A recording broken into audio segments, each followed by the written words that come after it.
Los invitamos a compartir Horizonte Sur con la conducción de Jorge Eduardo Rulli y la participación del grupo de Reflexión Rural.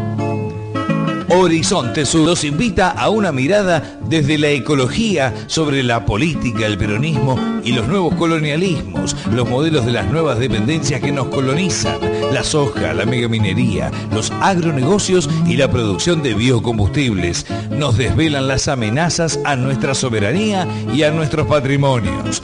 Horizonte Sur, radio, con la conducción de Jorge Eduardo Rulli y la participación del grupo de Reflexión Rural.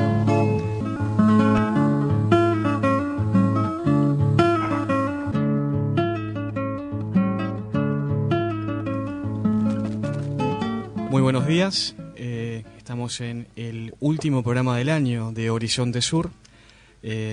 Maximiliano Mendoza, estoy acompañado acá en el piso por Ernesto García. ¿Cómo estás? Buen día, Ernesto. ¿Qué tal? En la operación técnica estamos con Marcelo Rodríguez y con Bernardo Elfman en la producción periodística.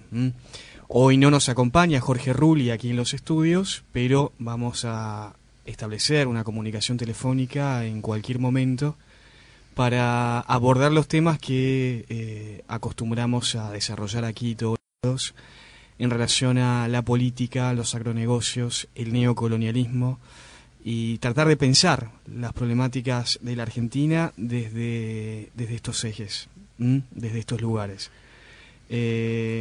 Bueno, fue una semana bastante tupida y llena de actividades para nosotros, para el grupo de Reflexión Rural. Vamos a desarrollarlo a lo largo del programa, pero estuvimos reunidos con Walter Miñolo el miércoles pasado en el Café El Gato Negro, acá en Avenida Corrientes al 1600, en la capital federal. Recordemos que Walter Miñolo es el referente, uno de los referentes más conocidos de los intelectuales de el grupo Modernidad, de Colonialidad, y hicimos más o menos el mismo ejercicio, tratar de dialogar en virtud de los acontecimientos globales, no solo el de la Argentina, en relación a la colonialidad. Y el jueves, al día siguiente, estuvimos en una librería de Palermo junto a David Harvey, el geógrafo inglés de formación marxista, ahora una suerte de expatriado del marxismo, que analiza procesos como la descampesinización del planeta y los grandes procesos de urbanización que acompañan al capitalismo, y también tratando de comprender la Argentina y el continente latinoamericano a la luz de estos acontecimientos, ¿no? Me avisan que ya estamos en comunicación con Jorge Rulli y, perdón, me están haciendo señas. Sí, te estoy escuchando, Maximiliano. Ahora sí, me avisaron. ¿Cómo estás, Jorge? Bien, buenos días. Buenos días a todos los oyentes. ¿Qué tal? Bueno, escuché que estabas hablando de Walter Miñolo y del otro profesor inglés que habló sobre el tema de la urbanización compulsiva que se da en el mundo de hoy como un tema general, ¿no? Uh-huh. Como un tema de la globalización. Bueno, a propósito de eso, nosotros tenemos varios puntos que tratar hoy, que esa situación de la globalización se refleja en la Argentina, ¿no es cierto, Máximo?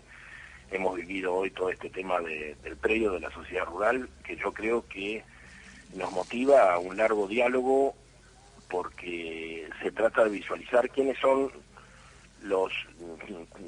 las clases dirigentes en la Argentina de hoy, y nos parece que hay una mirada atrasada, ¿no?, que sigue hablando de la oligarquía terrateniente. Uh-huh. Justamente yo estoy leyendo el libro La Campo, que es un libro muy interesante y que lo recomiendo, que habla de cómo se formó esta dirigencia que nos gobierna, esta dirigencia joven que nos gobierna, esta dirigencia kirchnerista, y a lo largo de sus páginas se ve cómo hay una obsesión por marcar como al enemigo, a la vieja oligarquía vacuna, que además se le agrega el nombre de oligarquía terrateniente, y esto tiene que ver con la convicción de que el problema es la tenencia de la tierra, distante, absolutamente distante, todo esto de la realidad y de lo que nosotros hemos dicho siempre, que el problema en la Argentina no es la tenencia, sino el uso del que hacen del que hacen uso los pools de siembra que plantan soja, y entonces acá hay un abismo en la comprensión de la realidad de la Argentina. Bueno, en días pasados con algunos decíamos que esto de expropiarle a la gente de la sociedad rural el predio de Palermo y seguramente entregárselo a la administración de IRSA, o sea, de Eduardo Erstein, uno de los nuevos ricos de la Argentina, sería una forma de blanquear o de sincerar la realidad del poder agrícola en la Argentina. Realmente la sociedad rural no merece predio, sino que merece tenerlo Erstein, Grobo Copatel y Wertheim, que es la nueva oligarquía. Sí, sí. Y la otra es una parodia. Algunos. Justamente nosotros invitábamos a los oyentes, invitaba incluso a los participantes de nuestro Facebook de Amigos del CRR, a ir al local de la sociedad rural en la calle Florida, ya que hay un restaurante para los ejecutivos del centro, entonces se puede entrar al local para ver quiénes son y para comprobar que la sociedad rural hoy no es más que un museo genealógico del viejo Toro Tarquino y de sus descendientes, que es sumamente interesante y valioso para la museografía de la Argentina, pero que realmente no expresa ya la realidad de las producciones argentinas y menos de las exportaciones argentinas. En un momento las exportaciones de carne han bajado a su máximo nivel histórico, y lo mismo el trigo, o sea, la Argentina del trigo y de la carne se acabó. Se acabó. En realidad, hoy la Argentina es una potencia en la exportación de commodities ojeras. Esto de que sea una potencia no significa absolutamente ningún beneficio para su propia población, menos aún felicidad, dado que tenemos que vivir la contraparte siniestra de ser uno de los principales países productores de soja transgénica, y la contraparte es el despoblamiento compulsivo, la urbanización forzada, la ingesta de transgénicos, que no sabemos cómo van a ser nuestros bisnietos, dado que constituimos una especie de gran laboratorio de ingesta de soja transgénica, y otros males como el deterioro del suelo, etcétera. Lamentablemente se fue la voz. Se nos cortó la comunicación. Bueno, seguramente ya... Hola. Hola, Jorge, ¿estás ahí? Sí. Perdona que... Hola, yo te escucho. Sí, se nos interrumpió por un momento la voz, así que yo diría que retomes nuevamente lo que estabas diciéndonos. Retomalo vos, que estabas escuchando. No se lo escucha. A ver.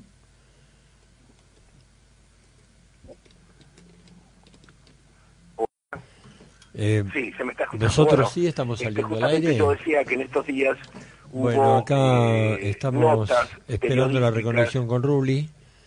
A ver, Jorge, ¿nos escuchás? Sí, se perdió tu voz. Sí, ya estoy escuchando. Bueno, adelante. Bueno, yo decía que en estos días hubo notas periodísticas que me parecen muy importantes acerca del terrible crecimiento en el territorio de ciertas malezas que se han hecho o han devenido por simple selección natural como resistentes al Roundup, o sea, al glifosato, e inclusive a otros tóxicos que se les echan y las plantas se reproducen igual.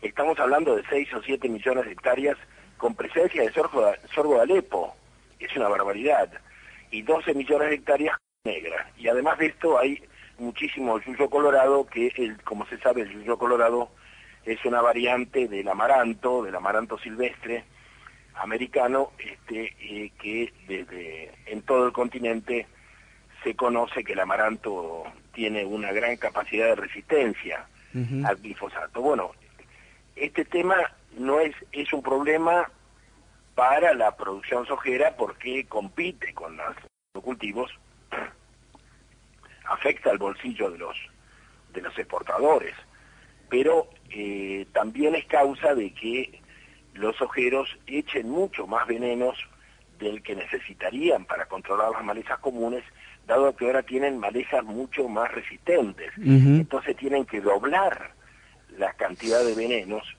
O sea, cuando nos alegramos de esta competencia, pensemos también que tiene un lado negativo. Está muchísimo más veneno que el que deberían echar por hectárea para vencer, para doblegar la resistencia de estas malezas.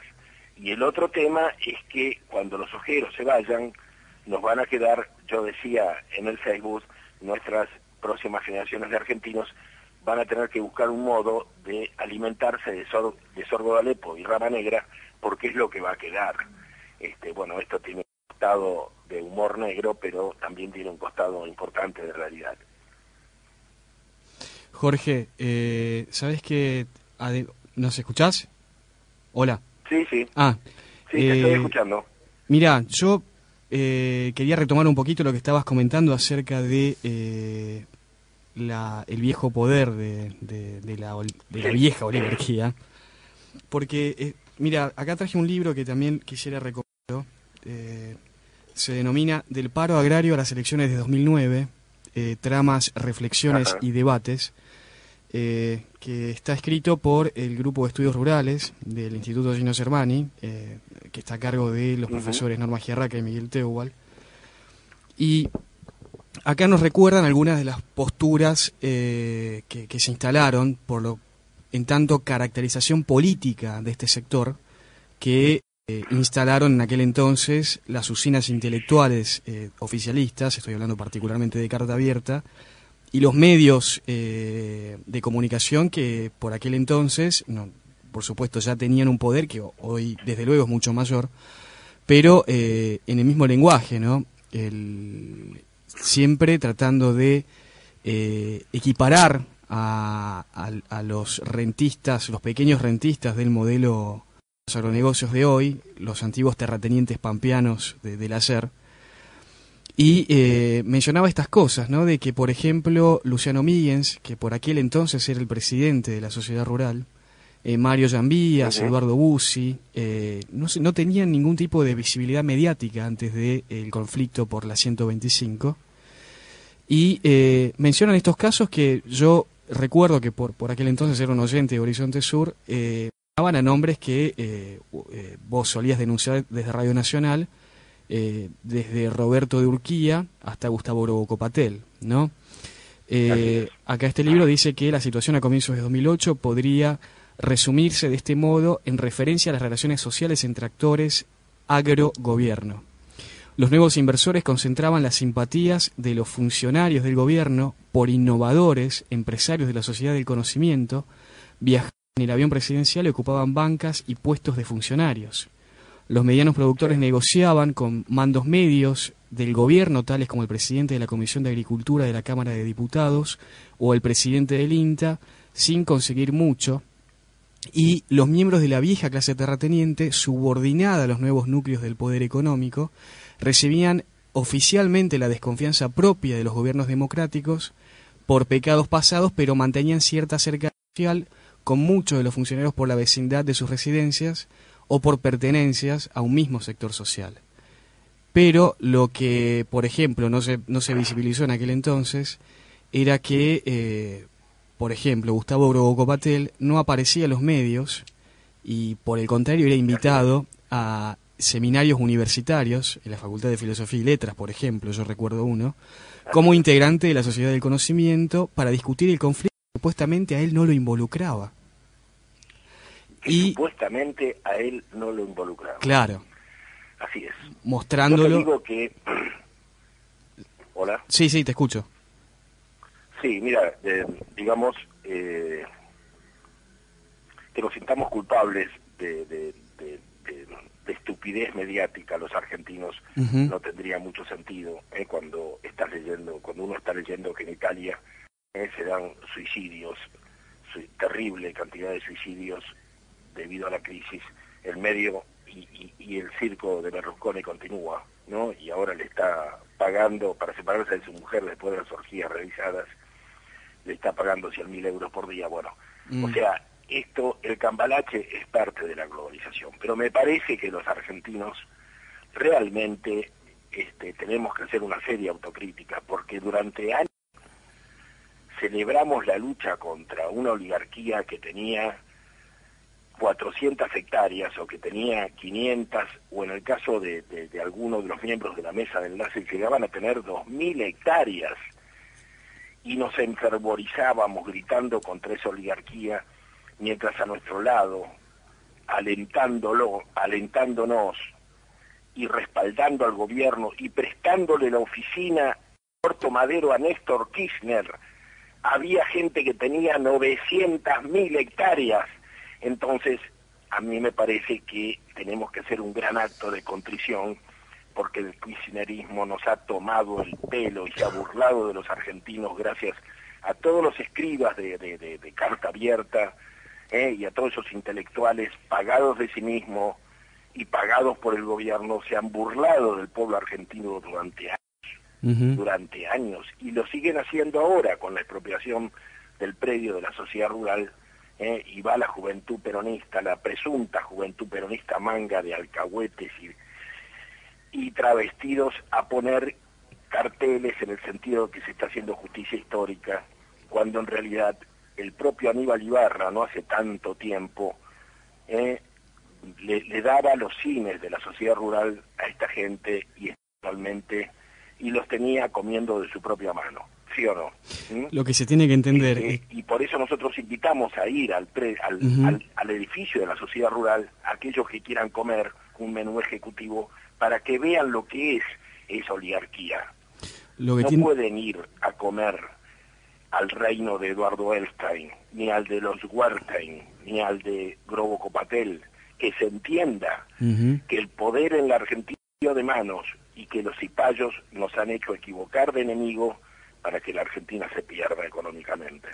Lo que tiene que entenderse es que en este momento histórico es muy fácil, es demasiado fácil, y esto no es por, si alguien me malinterpreta, alguien afín al gobierno que nos esté escuchando, no es por defender a la sociedad rural, pero la sociedad rural... De ninguna manera. Si nadie pone en duda son, ese pasado, como ¿no? decía, gorilas caídos en desgracia por las corporaciones. Es muy fácil pegarles hoy.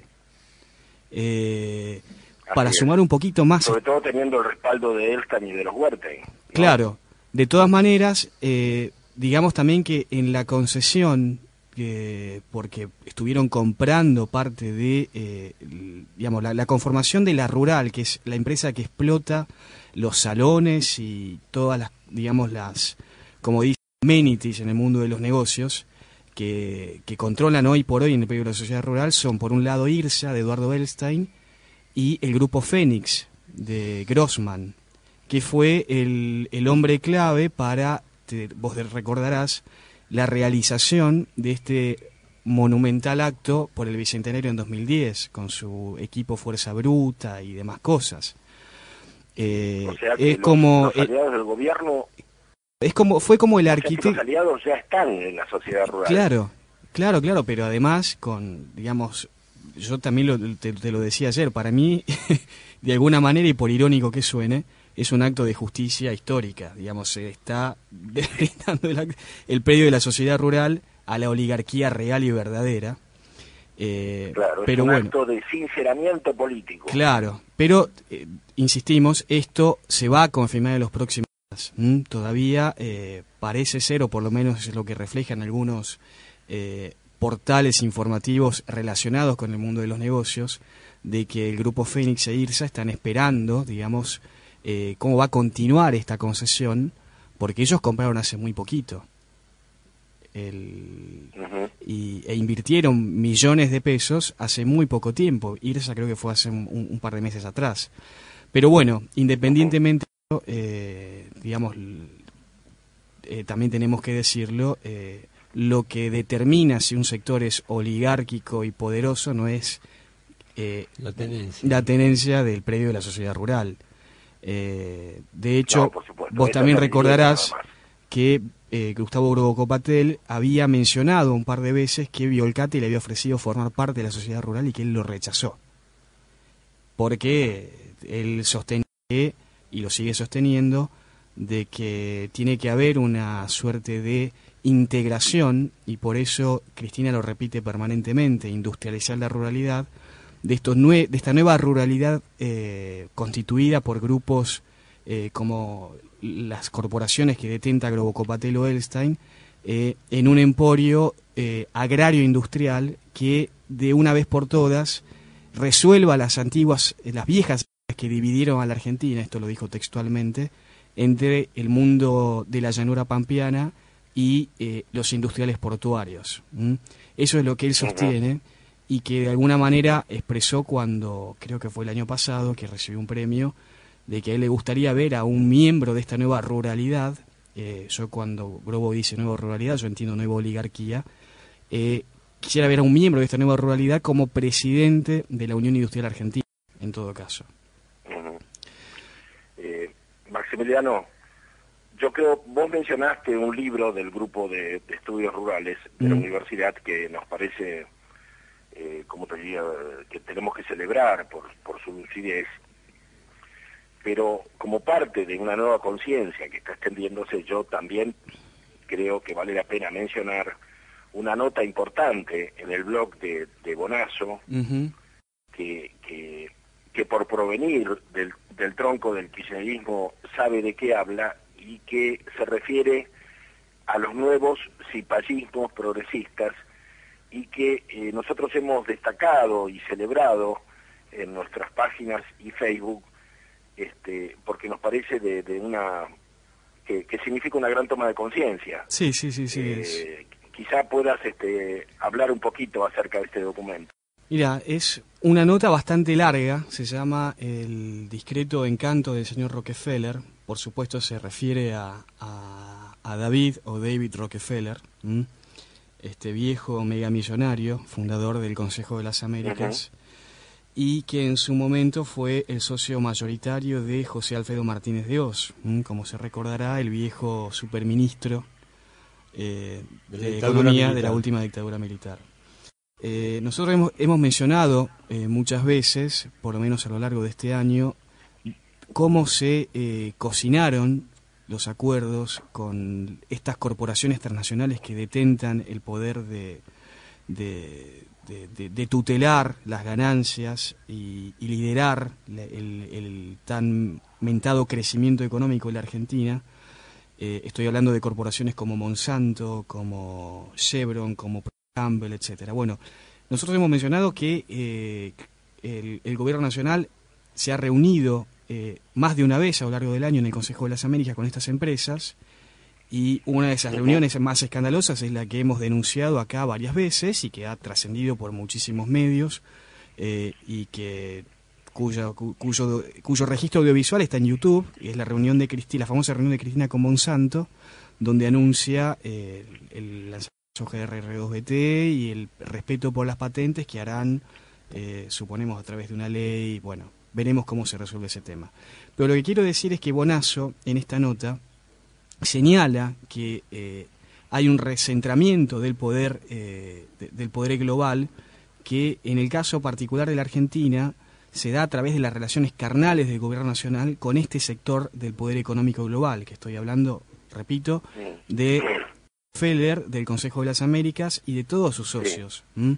Acá hemos hablado muchas veces de la pluma, si me permitís, la pluma de Bonazo siempre es bastante rica. Hay una frase que quisiera leer. Dice él: detrás de esta medida nacionalista de tomar el paquete accionario de YPF, se ocultaba la decisión de cambiar el imperialismo del chorizo cantimpalo, se refiere a los españoles, así es, por el verdadero imperialismo, el que controla desde hace más de 200 años Wall Street y la City de Londres, ¿no? Es fuerte. Así es, pero además, también lo hemos dicho acá, a nosotros no nos entusiasmó la pseudo nacionalización de YPF, porque sabíamos que detrás de todo esto se encontraba la intención última de encontrar inversores para explotar el yacimiento Vaca Muerta en Neuquén, el yacimiento más grande de gas y petróleo no convencional, cuyo único método de extracción, que es bastante oneroso, bastante costoso, es el fracking o la fractura hidráulica, un método muy parecido a la minería a cielo abierto, que está prohibido en muchísimos lugares del mundo, que ha generado muchísimas resistencias sociales y que justamente por Repsol haberse rehusado a invertir, porque la verdad que no tenía ningún interés, le alcanzaba con lo que lo que exportaban desde la Argentina hacia el mercado global, buscaron la forma de adecuar la legislación en la Argentina y barnizarlo, por supuesto, de este discurso pseudonacionalista para encubrir este mega negociado. Y terminaron haciéndolo con una corporación que lamentablemente la Argentina tiene historias muy, muy, muy oscuras y que representa lo más rancio de las viejas aspiraciones de la generación del 80, porque estamos hablando de Chevron, que es una corporación que es, por supuesto, de David Rockefeller, y que en su momento en la Argentina tuvo otro nombre, la Standard Oil. Recordemos... Standard Oil. Así es. Eso. Recordemos cómo, por ejemplo, los enfrentamientos que tuvo Hipólito Yrigoyen, el general Mosconi, con algunos gobernadores de la oligarquía. Yo en particular conozco muy de cerca el caso de Salta y en el gobernador Robustiano Patrón Costas, quien quería concesionar yacimientos del norte, de justamente lo que es hoy General Mosconi y Tartagal, a esta empresa, y que bueno, justamente fue el nudo gordiano de la creación de YPF tiempo después. Pero bueno, Bonazo pone el dedo en la llaga en ese sentido, porque vuelve a recordar que estamos reponiendo esas relaciones coloniales a partir de estos acuerdos, ¿no? Y me parece sumamente valiente además, también hacerlo en estos momentos. Me parece que Bonazo también está develando este artilugio de aparentar medidas de cambio nacionalista, cuando son todo lo contrario. O sea que está develando que en el plano de la explotación petrolera se está haciendo lo mismo en el plano de la explotación rural. O sea que estamos viviendo en un escenario de simulacros y de engaños constantes, donde todo lo que se nos dice y todos los relatos mienten acerca de la realidad y están en verdad haciendo todo lo contrario de lo que se dice públicamente. O sea, que acá hay un enorme poder comunicacional que engaña a una masa de gente, y lo que en realidad es un gobierno que continúa en lo esencial las normas establecidas por el menemismo, o las ahonda, inclusive diría más, las normas establecidas por Martínez de Hoz y la dictadura militar, que no han sido modificadas. Lo que ha sido modificado es el relato que acompaña estas medidas. Señalemos que en esta nota, además, muestra algunos de los nombres, ¿no?, que integraron y que integran el Consejo de las Américas y que formaron parte de este acuerdo por la explotación del lomo de la lata. Un pequeño fragmento de la nota, la comentamos como una invitación al oyente para que la pueda leer. Señala que en Houston, Miguel Garucho, el actual CEO de YPF, y Ali Mosseri, que es el CEO de Chevron para América Latina, cerraron un acuerdo por el que se concede a esta última corporación el derecho exclusivo para explotar las áreas Loma de la Lata Norte y Loma Campana en Neuquén. Chevron, donde trabajaba la buena de Condoleezza Rice, la recordarás, de la presidencia del último Bush, invertirá inicialmente $1.000 millones para desarrollar 100 pozos petrolíferos y gasíferos no convencionales, pero si avanzan los acuerdos, como avanzarán ley antiterrorista mediante, YPF le transferirá dos áreas de 290.000 kilómetros cuadrados de la mítica Vaca Muerta para obtener shale oil, petróleo no convencional, y shale gas no convencional, mediante esta técnica que mencionamos recién, ¿no?, el fracking. Otro de los nombres que aparece es el nombre de Susan Sigal, a quien ya hemos señalado acá en el programa de Horizonte Sur. Susan Sigal preside el Consejo de las Américas, es la CEO del Consejo de las Américas, es fundadora de Rockefeller, es miembro del Chase Manhattan, e insistimos, trabajó en el directorio de Cresud en la Argentina con Eduardo Elstein. Recordemos que el empresario con mayor llegada a estos sectores a nivel internacional en la Argentina es Eduardo Elstein. Esto no es casual. O sea que una y otra vez salen los mismos nombres. Así es. Emparentados a través de los grupos ejecutivos de estas empresas, ¿no? Y que que están practicando lo que se llama las puertas giratorias. O sea, salen de la empresa para ocupar un cargo, ya sea en un gobierno nacional o en un grupo internacional, en un grupo financiero, en un grupo de política internacional, y vuelven a las empresas. O sea, este juego que tantas veces hemos denunciado, parte de la política de los Estados Unidos, hoy se ha generalizado en la Argentina, ¿no? Y es importante señalar que podríamos pensar que toda esta operatoria se orienta hacia la hegemonización de la exportación de recursos naturales, en definitiva, a los mercados globales, en particular a la demanda del nuevo imperio chino, ¿no? No la tienen que manejar ni siquiera los argentinos, la tienen que manejar ellos. Los argentinos somos los facilitadores, de alguna manera. Los facilitadores. Jorge Rulli, sí.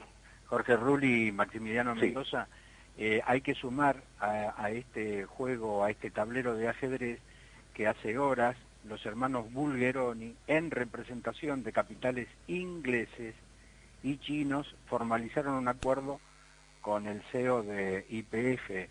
Por lo tanto, todo lo que están describiendo ustedes, falta esta frutilla de las últimas horas, que se suman también los mismos nombres y apellidos, en el caso de los hermanos Bulgeroni, sumado a quienes representan en este momento, porque han tenido socios de otras características, pero los actuales son estos, ¿no? En plena etapa en que se han decodificado, después de 30 años, la guerra de Malvinas.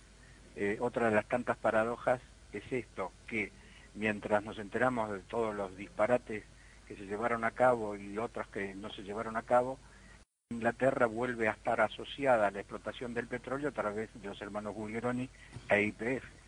Digamos que acaba de sumarse al diálogo Arturo Cavallo, nuestro productor general, para brindarnos esta noticia, ¿no? Que también la teníamos acá para comentar. Es una noticia del día de hoy. Sí, se aparece. Yo la tengo aquí en La Política Online, donde está la foto de los Bulgeroni con Miguel Galucho, el gerente general de YPF, donde señala que firmaron un acuerdo para el desarrollo masivo de petróleo y gas no convencional en Vaca Muerta. Y recordemos que los Bulgeroni además son socios minoritarios de la británica Pan American Energy en la explotación de Cerro Dragón, en Chubut. Yo lo mencioné, y además en La Nación, por ejemplo, de esta mañana sábado, está la foto de los hermanos Bulgeroni con el importado ejecutivo que tiene a su frente YPF. Recordemos que la concesión de Cerro Dragón fue realizada por el entonces presidente Néstor Kirchner a Pan American Energy hasta el año 2047. Un patriota total, ¿no? Creo que no figura en la película de Néstor Kirchner este detalle. En la figura del Eternauta no. No aparecen estos datos. No aparece. Maximiliano, yo quería también hacer una observación. Más allá de que las promesas de estos funcionarios de resolver problemas para los ciudadanos puedan ser tomadas por pinzas, ¿no? Dado que tenemos lugar para ser desconfiados con ellos, de todas maneras, tengamos en cuenta que todos estos acuerdos van acompañados de la promesa de una solución de los problemas para dentro de 4 o 5 años, nunca antes. Más allá de que no sea verdad, ellos mismos están descontando que antes de 4 o 5 años no hay soluciones. Por lo tanto, yo me pregunto cómo va a evitar el gobierno en estos años que continúan que la crisis energética se lleve puesto a todo el modelo de la agroexportación sojera. ¿Se entiende? O sea, aún en el mejor de los casos no hay solución energética para la Argentina, que está incorporando 800.000 vehículos por año. No hay solución antes de 5 años. No entiendo cómo vamos a solucionar los problemas que tenemos ahora y que se van a multiplicar el año que viene, cuando estamos al borde de una situación caótica, y esto me lleva, como para terminar todo este periodo de nuestro diálogo en Horizonte Sur, para hablar de los saqueos, de los cuales digamos que se repite la situación del 2001, un hecho que venimos anticipando reiteradamente, porque la estructura fundamental del país no ha sido modificada y el asistencialismo no alcanza para cubrir todas las partes desvalidas del cuerpo social de la Argentina, y lo que vemos que los saqueos, más allá de que el kirchnerismo acuse a manos negras y asuma que los saqueos de 2001 tuvieron protagonistas importantes, a los que, como dijo Cristina, todos conocemos, y recuerdo a Mariano Güez del Gran Buenos Aires, y a otros líderes y punteros del PJ que encabezaron los saqueos en aquel entonces, el caso de Tachel Merlo y otros, que ahora se está considerando que parece que haberlo hecho en aquel entonces fue bueno y hacerlo ahora sería malo. No entiendo cuál es la lógica, pero me parece que más allá de las manos negras que haya, lo que expresaron los saqueos es una nueva Argentina propia de los cordones periurbanos, enormes sectores de marginalidad y de indigencia, y de chicos que no votan porque ni siquiera llegan a los 16 años, que fueron una masa enorme e incontrolada, realidad pavorosa de la Argentina de hoy, y que es la consecuencia del despoblamiento, de la marginalidad, del empobrecimiento y de este régimen progresista de asistencialismo.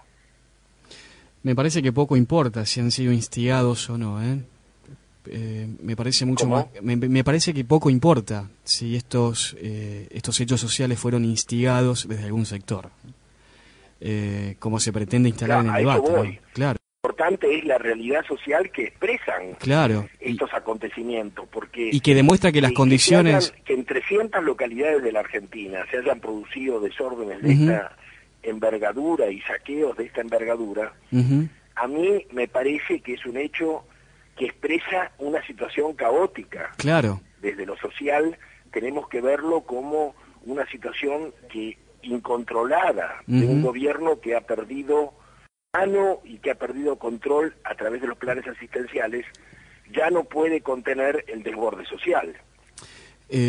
Justamente, me parece que lo que hay que destacar es que existen condiciones estructurales que permiten que estos fenómenos tengan lugar, independientemente de que se instiguen o sean espontáneos. Digamos, es la demostración cabal de una realidad social que se encargan de camuflar con los discursos y con estas medidas paliativas como el asistencialismo. Lo hemos dicho muchas veces, tenemos un 2001 congelado. Y la anuencia de, por ejemplo, el Banco Mundial y el crédito que ha otorgado en particular, por ejemplo, para solventar la asignación universal por hijo, digamos, demuestran que no hay, digamos, una voluntad, ¿cómo decirlo? Me parece que tenemos que permitirnos el derecho a desconfiar si es que estos actores están de por medio. Volviendo al tema de esta semana, me gustaría que señales, porque lo estuvimos comentando, el discurso de la presidenta en relación a la caracterización de estos sectores, ¿no? Que salieron a manifestar su bronca de alguna manera.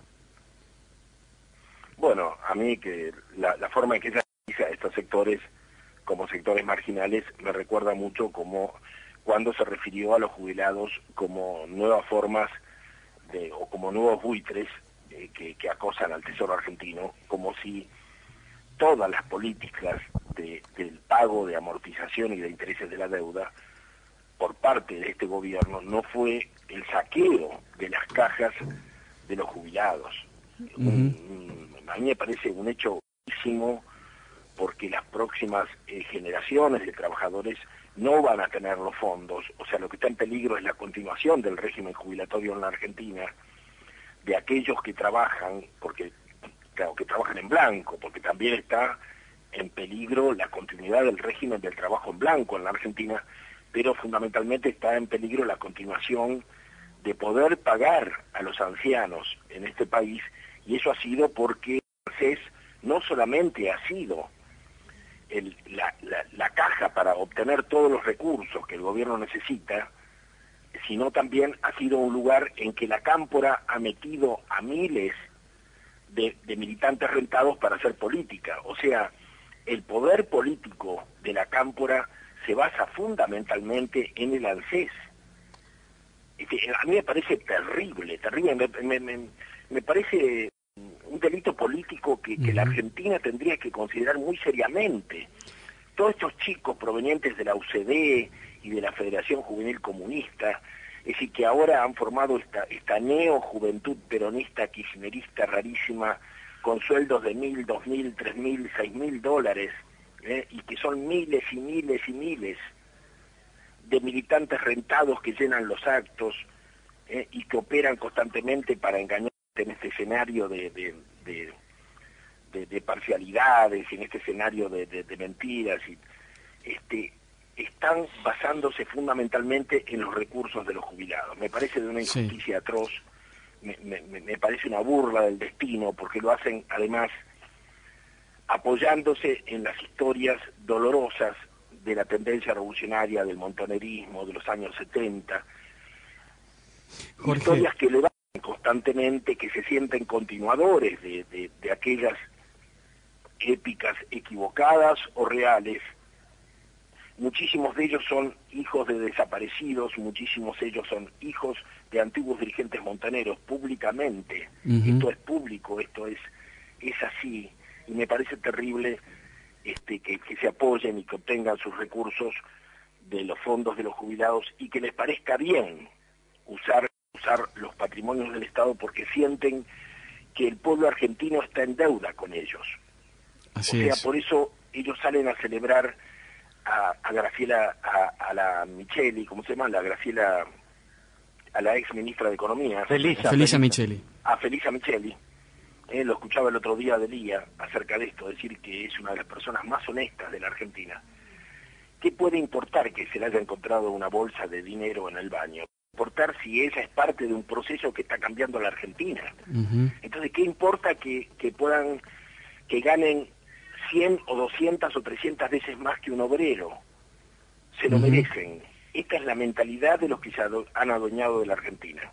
A mí me parece, yo quisiera ir terminando, estamos terminando esta hora, me parece que este pensamiento que ojalá suscite rebeldías en la conciencia de la Argentina, porque en realidad se trata de que están haciendo pero robando, sino que se trata de que hay una apropiación política del Estado, de los argentinos, por parte de una camarilla corporativa que ha transformado la política en un gran negocio, y parte del negocio es que la oposición no encuentre líderes ni encuentre un discurso para enfrentarlos, y esto también tiene que ver con una corporación que alcanza no solamente al gobierno, sino también a los que están enfrente. O sea, todo es parte de un juego, como diría Rodolfo Kusch, ¿no? Un parte de un juego que permite que una clase social esté destruyendo o apropiándose de la Argentina y que a la vez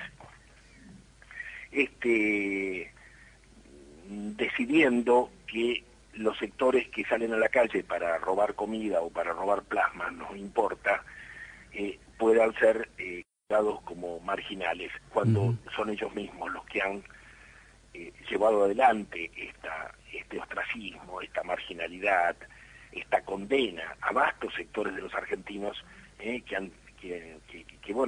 viven en las periferias urbanas sin mayor esperanzas de cambiar sus vidas, que no sea un golpe de suerte como el que les puede brindar el saqueo a un supermercado.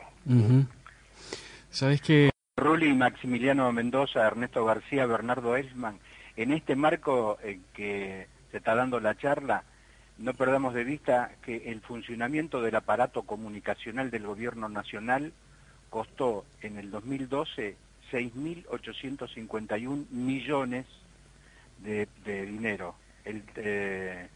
Creció el 35% el aparato propagandístico del gobierno nacional. Para terminar esta primera hora de Horizonte Sur, Maximiliano, quiero pasar una noticia que nos llega de la localidad de Alberti, provincia de Buenos Aires. Justamente me llamaron ayer los compañeros de Alberti para que les demos una mano.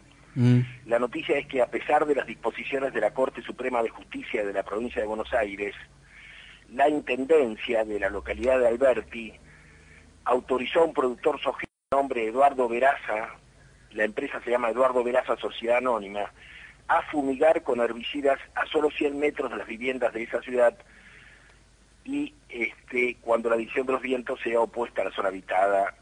Bueno, este es un complemento directo que no sabemos si se va a cumplir, ¿no? La decisión, nos dicen los compañeros, la decisión viola el fallo de la Corte de agosto de este año, que había dispuesto dejar un perímetro de 1000 metros con el área urbana.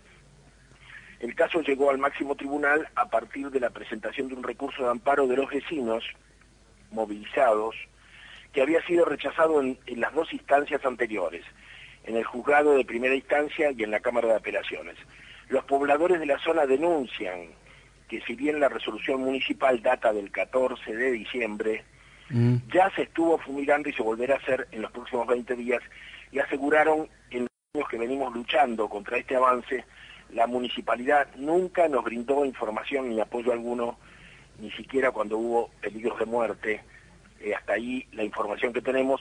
En los últimos tiempos vimos varios videos filmados por los vecinos de Alberti, sabemos de su lucha, ellos mismos hablan de 6 años, y lo que podríamos decir como Horizonte Sur es que este fenómeno de Alberti se reproduce en toda la provincia de Buenos Aires, donde más allá de que el gobernador Scioli haya dado instrucciones para normativizar las zonas supuestamente libres de agrotóxicos alrededor de las localidades, el modelo de sojización y de fumigación, con todo lo que implica el nacimiento de niños deformes, de abortos y de cáncer, parece ser absolutamente imparable, intenible. O sea, el problema es que en la Argentina, digamos, la balanza, lo que indica el valor de la vida está dado por las ganancias de los exportadores, y si no modificamos estas políticas, tendremos que multiplicar a millares estas luchas de los vecinos de Alberti, para poder revertir un modelo que en realidad está decidido desde arriba, está decidido por el cristianismo, por el progresismo progresista, y tiene que ver con el agronegocio y con la producción de soja en una escala cada vez mayor. Jorge. Bueno, les agradezco.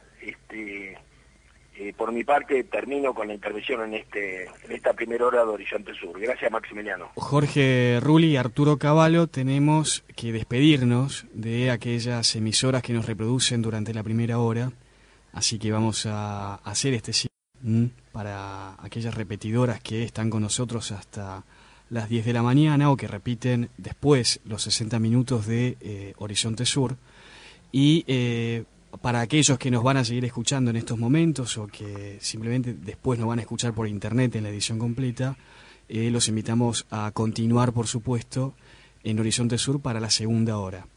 Así que... Maximiliano Mendoza, recordemos que el próximo martes a la hora 15, la M690, K24 en radio, se repetirá en el programa Mañana, Tarde y Noche esta hora de charla con Horizonte Sur, en Horizonte Sur. Muy bien.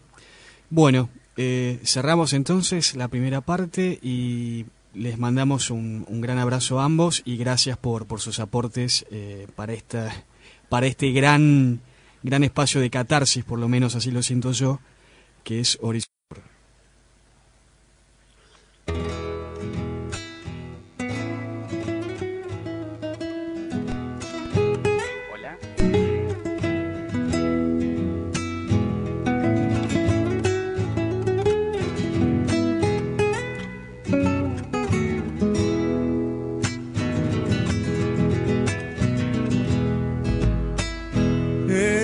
Zambita nacido del brote de un ojo de agua, y la cantaban los ríos que llegaban de Chalala, y la cantaban los ríos que llegaban de Chalala. El berrizal de su cauce, como su amor permanece, y el manantial bajo el sauce donde el cantor se amanece, y el manantial bajo el sauce donde el cantor se amanece. Chalaleña, molineña, Salamanquera y la zamba, Doña María la baila y Leopoldo la canta. Doña María la baila y don Leopoldo la canta.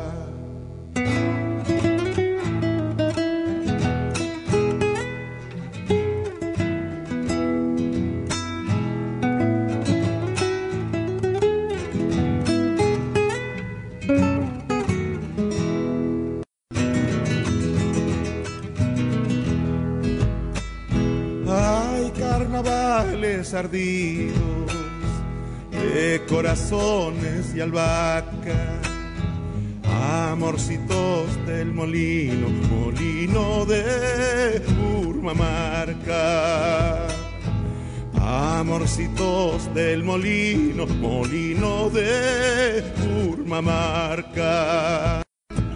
Cuando el lucero del alba solito se iba sonriendo, el dueño y casa anunciaba que ya estaba amaneciendo. El dueño y casa anunciaba que ya estaba amaneciendo. Ya la leña molineña, salamanquera es la zamba, Doña María la baila y don Leopoldo la canta. Doña María la baila y don Leopoldo la canta.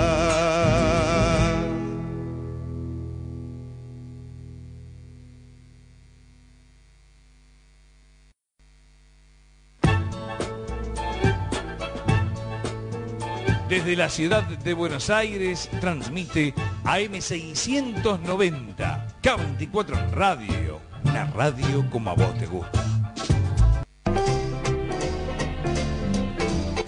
Quienes se desarrollan en la vida a través del teatro y el espectáculo en Más Teatro, Más Espectáculo, con Doris del Valle y Arturo Cavallo. A las 13 por AM690 K24 Radio, una radio como a vos te gusta. Comunicate con nosotros, mandanos un mail a radioam690@yahoo.com.ar, radioam690@yahoo.com.ar. Svegliati ancora, Madonna. Las mañanas del domingo en AM690 son veramente al uso nostro. De 9 a 13 llega Antonio Chiato para compartir Ricordi d'Italia, un magazine de noticias, música e información para la gran comunidad ítalo-argentina en nuestro país. Recuerde, domingo Italia está de fiesta por AM690 K24 Radio, una como a vos te gusta. Lava Autos Sistema 3, el gigante de Mataderos. Bragado y filar en Mataderos. Desde cualquier lugar del mundo, escuchanos por www.am690.com.ar, www.am690.com.ar, Argentina y el mundo. La naturaleza te llama. Hacete una escapada a las cataratas. Apart Hotel Terra Iguazú. Departamentos totalmente equipados. Aire acondicionado, ropa de cama, desayuno y wifi. Espacio de quincho con parrilla y piscina. Terra Iguazú, tu lugar en cataratas. Consultas y reservas al 037 57 421 931. 030 57 421 931 o en nuestra web www.terraiguazú.com. Tiempo suplementario, el mejor resumen del fútbol del fin de semana en tiempo suplementario. Recuerdos y la información más importante del mundo del deporte en tiempo suplementario, con la conducción de Fernando La Sala y Héctor Caruso por K24. Radio AM690, una radio como a vos te gusta.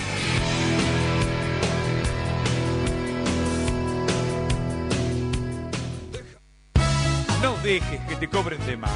Si necesitas un herrero, vení a Larrazábal, esquina Schmidel, o llama al 4644-6730. Trabajos de primera calidad y garantizados. 4644-630. Orgullo de su mamá, el niño creció en su casa, el adolescente quería asomar.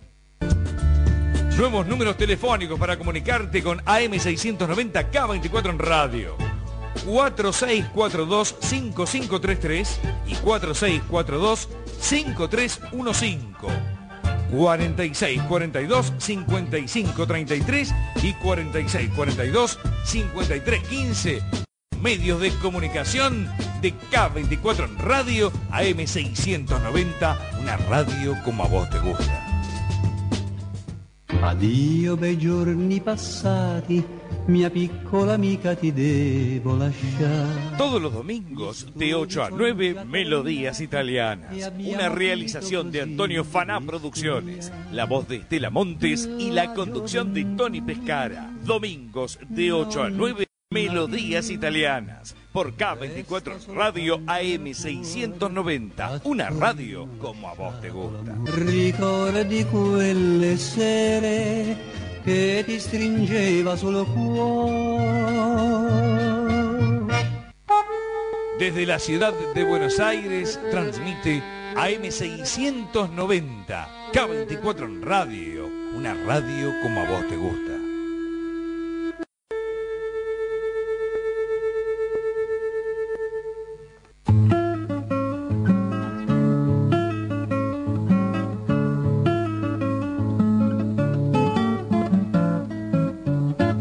Los invitamos a compartir Horizonte Sur en su nueva frecuencia, ahora AM690 K24 en radio. En la mañana de los sábados, con la conducción de Jorge Eduardo Rulli y la participación del grupo de Reflexión Rural. Horizonte Sur en 690 los invita a una mirada desde la ecología sobre la política, el peronismo y los nuevos colonialismos, los modelos de las nuevas dependencias que nos colonizan, la soja, la megaminería, los agronegocios y la producción de biocombustibles. Nos desvelan las amenazas a nuestra soberanía y a nuestros patrimonios.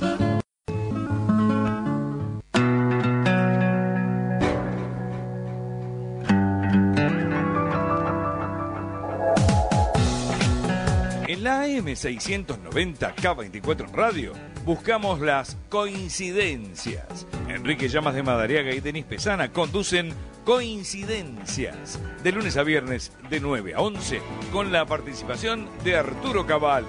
Coincidencias. K24 en radio, AM690, una radio como a vos te gusta.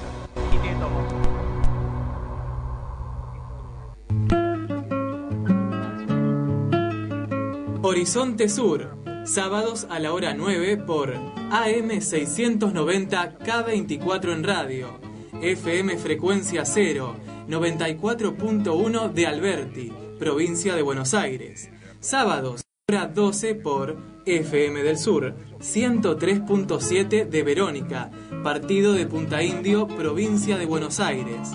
Domingos a la hora 13 por FM Cristal, 100.9 de Rauch, provincia de Buenos Aires. Domingos a la hora 18 por FM 90.7 de la Radio Pública de Marcos Paz, provincia de Buenos Aires. Jueves a la hora 12 por FM 107.9 en el Valle de Tras la Sierra, Córdoba.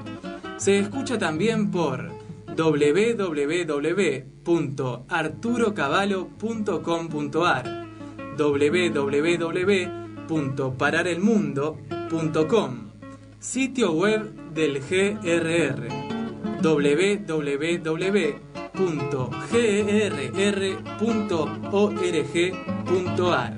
Número de teléfono para dejar mensajes: 4682-4371.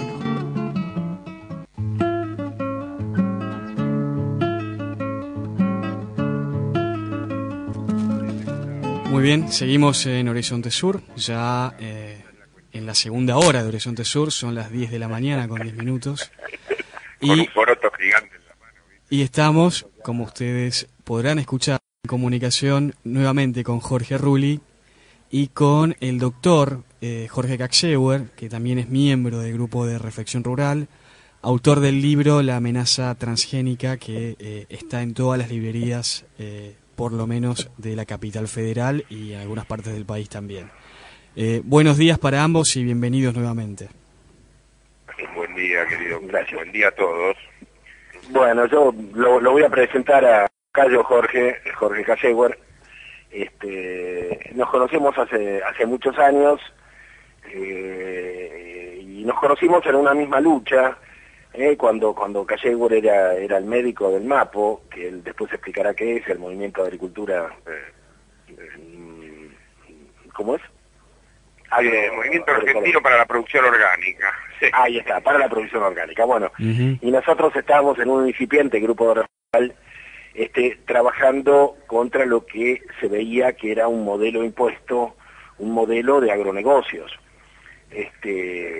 viendo cómo se formaban cuadros de una manera acelerada en la Facultad de Agronomía, cómo se inauguraba la cátedra de agronegocios de posgrado, dirigida por Ordóñez, y cómo el decano Vilela alentaba la generación de ingenieros agrónomos formados realmente para la agricultura química. Bueno, en medio de todo esto, y en medio de una crisis social muy grande, recordemos el 2001, surgen de parte de los ojeros una serie de propuestas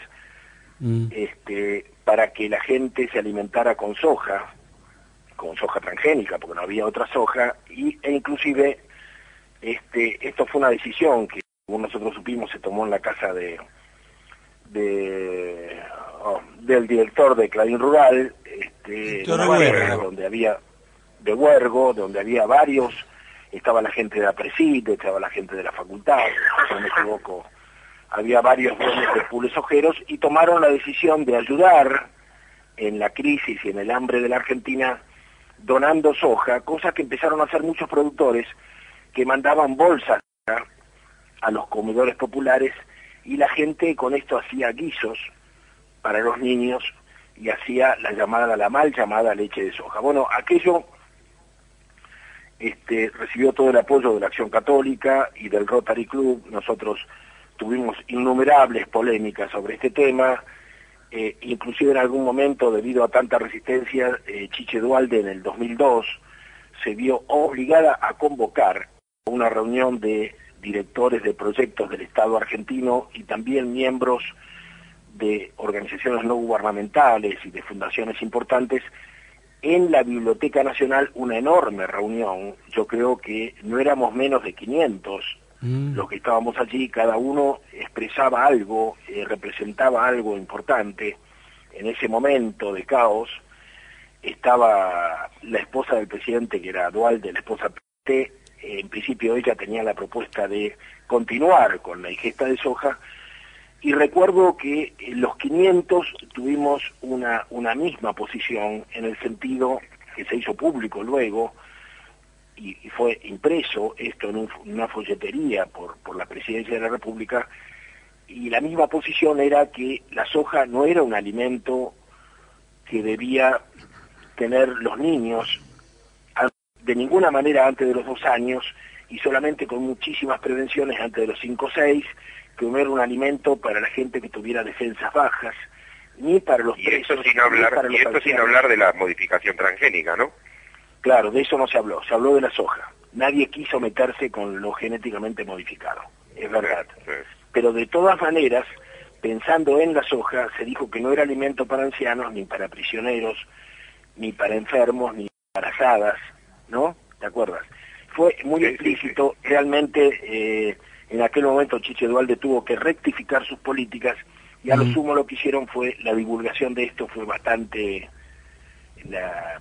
limitada, diría yo, y la difusión de la ingesta de soja quedó a cargo de organizaciones privadas, fundamentalmente de APRESID, de la Acción Católica, donde estaba a cargo Eduardo Serantes, un hombre del agronegocio total, un hombre de las granarias, que si no me equivoco sigue a cargo de la pastoral social, y sobre todo el Rotary, ¿no? que invirtió muchísimos millones de dólares en el esfuerzo para que los argentinos nos alimentemos con soja, ¿no? Con soja transgénica. Bueno, fui a una reunión de un club de rotarios a hablar, Jorge, vos sabés, y tenían una ignorancia absoluta del tema transgénico.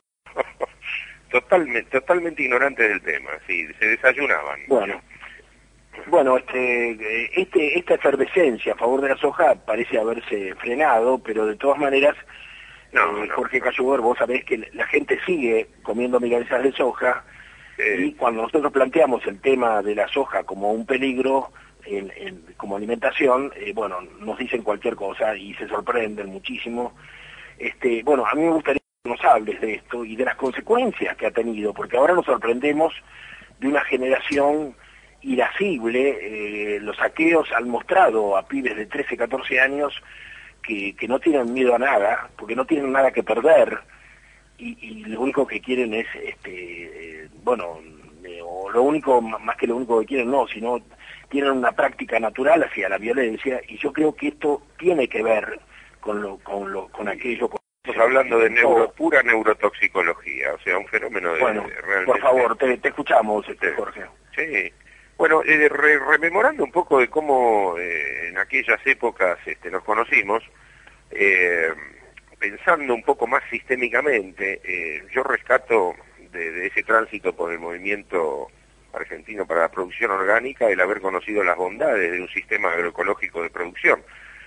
Pero con los años y he aprendido a pensar más sistémicamente, uno va viendo cómo el mercado de la alimentación orgánica en el planeta, esto es vía certificación, el alimento se encarece un poco, pero tiene evidentemente un estándar de producción más alto. Todas las empresas orgánicas del planeta que han roto el cascarón y han pasado de ser pequeñas a medianas empresas, las fueron comprando propias transnacionales dueñas hoy de las semillas transgénicas. O sea, Monsanto, Cargill, Syngenta, Unilever, Nestlé, todos esos grandes pulpos hoy son los dueños del 95% del mercado mundial orgánico.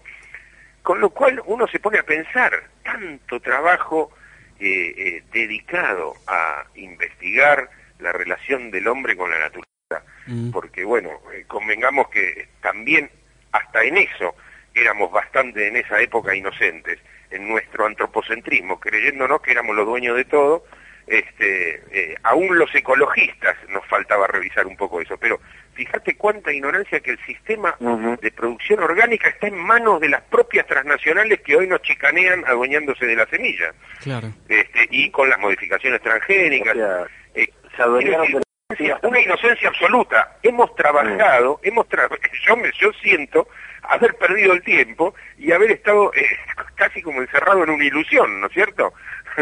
Porque realmente eso a mí me sirvió mucho de la interacción con el grupo de reflexión rural, y siempre lo digo, hay que empezar a ver las cosas de manera más sistémica, ¿no es cierto? Respecto de las hojas, si uno va a hablar desde una perspectiva sistémica, digamos, es cierto, azorados con los efectos negativos de consumo indiscriminado de soja, pero eso ya existía antes de la modificación transgénica, y yo lo confieso siempre, en mis años jóvenes de vegetariano político, yo me hacía el queso de soja en mi casa, y yo consumía poroto de soja. Nuestros héroes eran viejos próceres, como por ejemplo el líder de la granja de Farm, que se dedicaban al parto natural y a los productos derivados de soja, a comercializar productos derivados de soja. Quiere decir, no nos cuestionábamos que ya existía un sistema de producción mundial de alimentos, en este caso el sistema de crianza intensiva de ganado para consumo humano, que estaba totalmente motorizado por la torta de soja, por los pellets de soja. Entonces, no cuestionábamos la soja desde un punto de vista sistémico, sino que nos dedicamos con mucho énfasis a cuestionar los problemas del consumo excesivo de soja y nos olvidamos de ver la cosa más grande, de ver el bosque. Y desde el punto de vista del bosque, la soja se adueñó del planeta. Esto es algo también para la reflexión respecto de nuestro rol dentro de todo esto. La soja produce fitoestrógenos para neutralizar a sus predadores. La soja tiene 1000 veces más fitoestrógenos, o sea, sustancias similares a los estrógenos, que el resto de plantas del planeta. Creo que le siguen en concentración el trébol rojo, el trébol blanco y alguna que otra más. Pero tiene 1000 veces más isoflavonas, en este caso, que son sustancias que mimetizan a la hormona femenina. Esto es para directamente disminuir la población de predadores machos, y con esto la soja extenderse más. O sea que prácticamente, si lo vemos más sistémicamente todavía, podríamos decir que la soja nos hizo esto para lograr algo. En este caso se extendió a los 5 continentes del planeta. Toda la industria del planeta de producción de alimentos depende de la soja. Toda la industria alimenticia de supermercado depende de la soja, porque hoy en día llenas un carrito con soja y tiene entre 70 y 80% de los productos que pones adentro tienen derivados de soja. Entonces, este sistema mundial de la soja ya de por sí es algo que toda persona mínimamente pensante tendría que oponerse a comer soja desde este punto de vista también. O sea, incorporar la visión política y la visión sistémica a las elecciones alimentarias. Yo no como soja porque parte de un sistema perverso. ¿Y en qué consiste la perversión de este sistema? Esto le da casi un 35% del poder de control social externo a Estados Unidos, porque puso genuflexos a todos los otros continentes, haciéndolos adictos a la torta de soja y al aceite de soja. Si hoy nos mandamos, dejamos de mandar soja a Japón, a la semana tengo a toda la población en la calle manifestando por los precios altos de la carne, pero si dejo de mandar aluminio o cualquier otro insumo, no pasa nada. O sea, esto es realmente política pura. La soja ha dominado un 35% del poder de control social externo. Y también en otra cosa, al meternos la soja en la alimentación con estos fitoestrógenos, nos están negando nuestro derecho a un potencial de vida total. Biológicamente nos están afectando. Entonces esto es más perverso todavía, porque es como una especie de semejante a la de la cámara de gas de los nazis. ¿Me explico? Jorge, solo que acá la hacemos más inadvertida para que no salten los organismos de derechos humanos. ¿Me explico? Doctor Kaczewar, esto de esterilizar a los predadores. Le hago una... Te quitan un periodo de vida le quitan un periodo de vida a cada uno. Estoy levantando la mano. Que decíamos, ¿no? Logramos que Chiche Dualde difunda que al niño menor de 2 años, ¿no es cierto? O al niño menor de 5 con... Pero y toda la cantidad de niños un poco mayores que se han criado con la leche de soja, con el famoso Hades, toda la cantidad vos no sabés la cantidad de pacientes que yo recibo, adolescentes con problemas de tiroides, con problemas de su sexualidad, o sea, del desarrollo hormonal, por haber consumido exceso de soja. Recuerden que una tacita de porotos y un vaso de ese jugo de soja tiene 20 miligramos de isoflavona, y los expertos mundiales recomiendan consumir no más de 60, porque con más de 60 con 60 yo afecto, si le doy 20 días seguidos a una mujer normal, ya afecto su ciclo menstrual y le induzco un hipotiroidismo subclínico que le dura más de 60 días. Así Doctor Kaczewar, estamos hablando de un impacto directo, y esto lo saben desde el año 50 en que se descubrió estrógeno. Recién en los años 90 fueron incluidos en los programas para estudiar el posible impacto disruptor hormonal, o sea, el posible impacto sobre el sistema hormonal de los humanos, ¿no? O sea, que hay una desidia con todo esto y la gente tiende a pensar, estimulada por esta visión... Hola, sí, te escuchamos. Hola, sí. Tiende a pensar, estimulada por esta visión también, que esto es otra cosa digna de mencionar, que es el nutrición científico. Los nutricionistas y los médicos piensan en el alimento como una bolsa llena de nutrientes, y el alimento en sí es un sistema complejo que va a entrar a la esfera de otro sistema complejo, que es el humano, y esto tiene una serie de connotaciones e interacciones imposibles de soslayar. Entonces, rescato de todos esos años de lucha, sí, cómo logramos hacer mella y sembrar esta impresión sobre la... Y quizás nos faltó verlo más sistémicamente y estimular más este pensamiento sistémico para que la gente tome su elección desde esta perspectiva, más de complejidad, de elección consciente, de elijo no comer soja, porque hay más de 1000 razones para no consumirla, desde el punto de médico, desde el punto de vista ecológico, etcétera, pero también desde el punto de vista político, elijo no comer soja para consumirle a Pepe Monsanto. ¿Me explico? Jorge Casero, Jorge Rulli, está levantando la mano Maximiliano Mendoza. Así es, desde hace varios minutos. Se me vino a la memoria algo que hemos tocado varias veces en Horizonte Sur, referido a la producción de alimentos como arma de control poblacional. Esto aparece, por ejemplo, en el informe Kissinger, el National Security Study Memo en 1974, donde establecen proyecciones de control demográfico para los años siguientes, entre 30 y 50 años, donde se plantean que, dado el crecimiento exponencial de la población mundial, la mejor forma de controlar a las poblaciones y reafirmar el control geopolítico de los recursos naturales por parte de los Estados Unidos a través de sus corporaciones, tenían que ver con esto que señalan, referido a estas posibles o ya confirmadísimas para nosotros, pero todavía tenemos que instalarlo en el debate político, estrategias de control poblacional a través de estas tecnologías. Sí, son medidas maltusianas, creyendo que la población va a crecer a un punto donde el alimento no va a alcanzar, lo cual es mentira. Eso es parte, perdón, Maxi, de la ilusión de escasez que nos quieren imponer, de que necesitamos de la ayuda de los expertos, de que los problemas hay que resolverlos dividiéndolos en sus partes más chiquitas y taclearlas una por una. Pero en realidad el mapa mental que está emergiendo en el planeta está demostrando lo contrario, de que el organismo Tierra se va a autorregular con respecto a su población. La agroecología ha demostrado que podemos alimentar una población de 9.000 millones o más, y que evidentemente hacia el 2050 vamos a estar pasando los 9.000 millones, pero sobre todo es esta cosa de maltusianismo, ¿no? De creer que que tenemos los humanos que tomar medidas para frenar. Entonces andan haciendo vasectomías a los indígenas de prepo en los hospitales,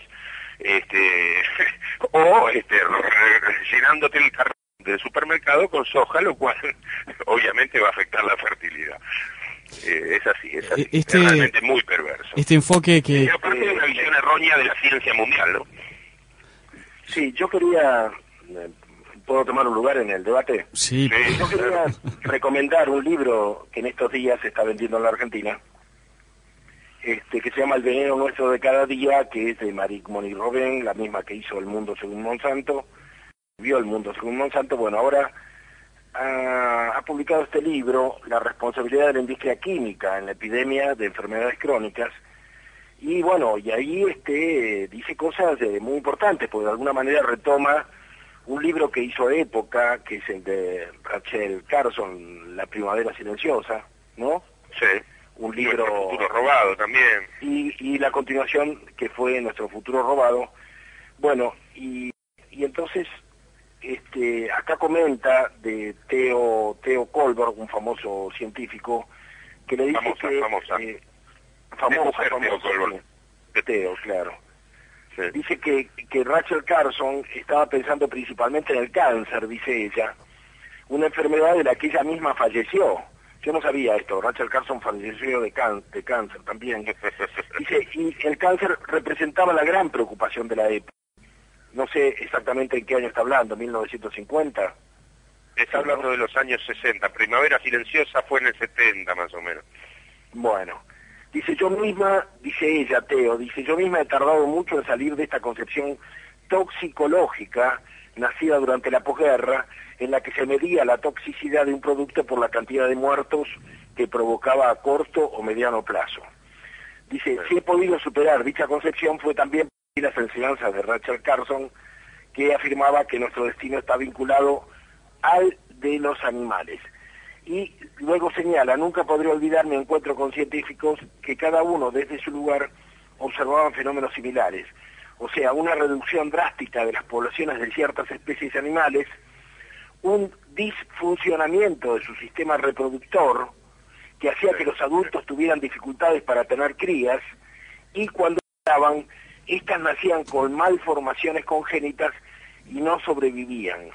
Dice también que se han observado trastornos inhabituales en el comportamiento con hembras que se acoplaban entre sí, o machos que ya no defendían su territorio.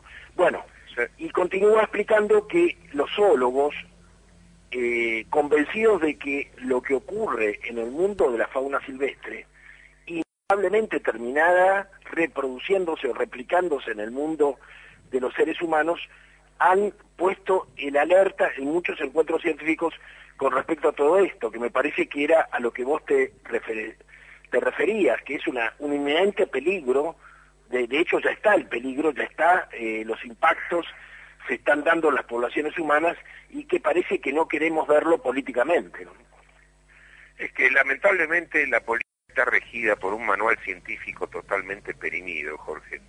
El manual científico, digamos, de la biología, el estudio de la vida, responde casi a la época del 40, posterior al 41, en la que Schrödinger, en su librito mítico ¿Qué es la vida?, hasta predijo la posibilidad de que la información se transmitiera por el ADN, pero en los años 50-60 se desarrolló un manual biológico, o sea, un estudio de la célula viviente, que tuvo varios errores conceptuales. Entonces a la célula también se la ve hasta hoy mismo como una bolsa llena de organelas y agua, flotando en agua, y en realidad tiene una estructura riquísimamente compleja, tiene una arquitectura psicosocial complejísima. Entonces, recién ahora, con el mapa mental que está emergiendo dentro de la ciencia del estudio de la vida, se está viendo cuán estúpidos hemos sido los humanos al minimizar estos impactos de más de 10 millones de sustancias químicas que hemos inventado en los últimos 200, 300 años. 10 millones de sustancias que no existían en la naturaleza y que no existen en la naturaleza, de hecho son sintéticas. Con lo cual, bueno, el incluir a la soja dentro de esta lista con el tema de la disrupción hormonal es fundamental. El recordar el reduccionismo idiota de pensar que la soja es una bolsa de sustancias químicas que denominamos nutrientes, eso es parte de esta política de nutricionismo científico que, de nuevo, nos termina aconsejando mal y aconsejando en función de que los productores de soja hagan su negocio. Ahora, ¿son los productores de soja los que realmente obtienen todo el rédito? Soja que en su relación con los humanos nos está utilizando para ganarle la batalla a los árboles, porque no me digan que no le ganó la batalla a los árboles. Realmente los árboles han sido barridos de todo el planeta. O sea, no solamente nos está esterilizando a nosotros, le está ganando la batalla a los árboles. Hay que pensar más sistémicamente, porque, a ver, de más de 14 millones de especies consumimos solo 40, Jorge. Solo 40 son las principales. Ahora, ¿por qué la soja le ganó a todo el resto? La soja y el maíz, ¿no? Porque son la fuente de energía más barata y más difundida dentro de este modelo del nutricionismo científico. Es calorías, calorías, calorías con poco valor nutricional. Por eso tenemos la epidemia de obesidad que tenemos. No solamente la epidemia de violencia en la juventud. Es todo un sistema complejo con distintos que van siendo afectados.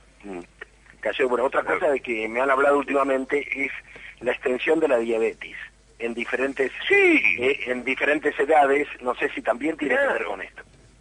Tiene que ver con esto porque es un problema autoinmune, es un problema que ya también es epidémico. Hoy en día tenemos las dos epidemias fundamentales, Jorge, son de autoinmunidad y de obesidad. Y dentro de la autoinmunidad, la esclerosis múltiple, la diabetes, tipo 1 de juvenil, la hepatitis C y varias otras hepatitis, entran un montón de enfermedades, la artritis reumatoidea, pero recién ahora la ciencia está viendo el impacto de los disruptores hormonales y de las sustancias químicas, del exceso de limpieza en los hogares, porque yo diría, no coman soja, pero tampoco compren el Lisoform que tiene antibiótico para esterilizar el baño, porque de ese modo están logrando resistencia antibiótica en la bacteria del intestino.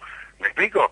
O sea, esto es parte de la visión sistémica. Pero a ver, ¿cómo es eso de la resistencia de las bacterias? Claro, la gente va al supermercado y compra artículos de limpieza que tienen antibióticos bactericidas incorporados. Sí. Entonces vos lo tirás en tu casa y vas absorbiendo partículas en el aire, en el contacto, etcétera, del antibiótico. Y las bacterias del intestino desarrollan resistencia al antibiótico en muy corto tiempo. Entonces tenemos un problema alarmante mundial de resistencia a los antibióticos, con superbacterias son resistentes a todos los antibióticos conocidos. O sea, esto es el sistema del reduccionismo mental científico, está encarnado en la estupidez de la soja, pero es mucho más amplio que la soja, ¿ok?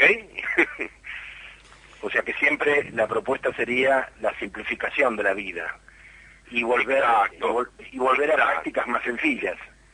Exacto. La propuesta sería un sistema complejo y como un organismo, no como una máquina. Me explico, somos mucho más complejos que una máquina.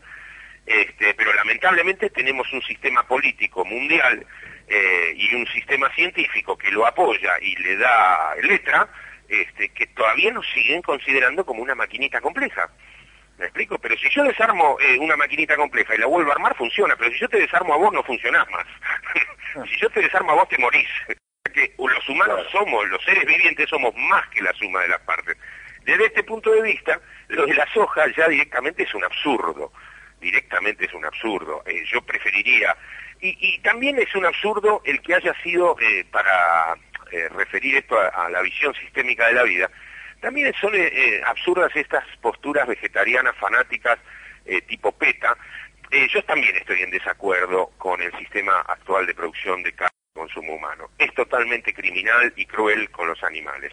Pero para que vos comas 1 kilo de arroz integral, mueren ecosistemas enteros, porque el arroz, vos sabés que se inunda. Entonces vos le sacás agua al río y el río pierde caudal. Al perder caudal se desarrollan las algas evitan que haya oxígeno, se mueren los peces, se mueren los insectos, se mueren los pájaros, y ecosistemas enteros son afectados, incluso la cantidad de millones de microorganismos, de nematodos, de gusanitos y de bacterias que mueren para arrancar tu verdurita y para que vos le des nitrógeno a esa verdurita que vas a comer siendo vegetariano. Siempre algo tiene que morir para que uno viva. Es ilusoria esa separación entre nosotros y los animales, o que somos crueles y matamos un animal. Yo he sido médico rural y cuando arreció el temporal, que Angelós vació la provincia, yo iba periódicamente al gallinero, agarraba al gallo más viejo, lo miraba a los ojos, le pedía perdón, le agradecía por pasar a formar parte de la familia, porque literalmente alimentaba a la familia. Quiero decir, y yo había sido un vegetariano fanático. El puchero, claro, acá iba el puchero. Exacto. Desde ese punto de vista, ya uno empieza a ver con otros ojos hasta la caza de animales silvestres, donde uno entra en una relación predador-presa. Pero la presa también transforma al predador, ¿me explico? En este caso... Totalmente. Yo creo que uno de los pensamientos... Somos humanos porque existe la vaca, Jorge. A ver, somos humanos porque los antiguos uros, que eran los antepasados de la vaca, fueron siendo modificados con los indígenas en Norteamérica, que modificaron al bisonte. A su vez ellos nos modificaron a nosotros porque nos dieron grasas y proteínas de primera calidad que nos permitieron hipertrofiar el cerebro y reducir el sistema digestivo y empezar a pensar. O sea, nosotros somos una obra de arte interminable que empieza hace 2 millones, 3 millones de años con las vacas. Mirá lo que te digo. O sea que la presa, nosotros somos los que le llevamos agua a las gallinas. La gallina en pleno invierno no va por la nieve a llevarle agua al amo. O sea que las gallinas también nos domesticaron a nosotros. ¿Me explico? Estimados...